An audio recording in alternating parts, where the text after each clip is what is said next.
The beginning. If you would ask the beginning to describe themselves, they would begin by describing everything that they are. They are by far the oldest, and also the youngest. They are by far the strongest, and yet quite weak. They are most definitely the wisest, and the most beautiful, and the cruelest, and so much more. They are, after all, the beginning of everything. Out of everything, though, the beginning is the most proud of being one thing. That is, they are the most knowledgeable. For you see, there are very few questions that they do not know the answer to. Not to say that there is an answer that you or I know and that the beginning does not. Rather, they know questions that we have not thought to ask. As such, their answers do not yet exist.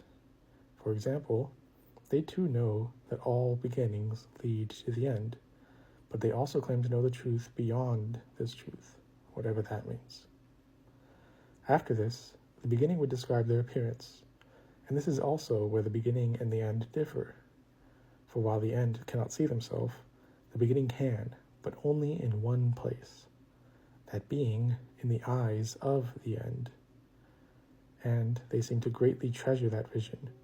As such, they often describe themselves in riddles.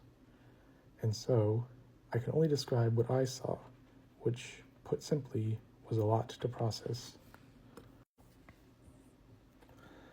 The most important thing to point out will be that they seemed to glow.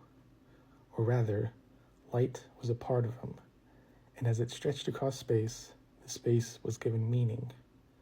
Strangely, when I first saw this light, it was so blindingly bright that I felt that I could see everything with a clarity I've never before or since experienced. And it was in this clarity that I saw more of them. Again, though, I should emphasize that mortals are not meant to see these beings, let alone attempt to perceive them in such detail. As such, I believe it best to leave the rest up to your imagination. Finally, the beginning would also clear up a major misconception, this being that the beginning is not life. They have been given this title many times and often laugh at it, though usually with disdain. I believe the beginning sees life as too limiting of a title. After all, the beginning is the beginning, nothing less. Having said that, they still often refer to the end as death. It is hard to say whether this is done in jest or cruelty, though. I suppose it might be safe to assume both. Regardless, they are the beginning of all, and they take great pride in that, for they know all stories must begin.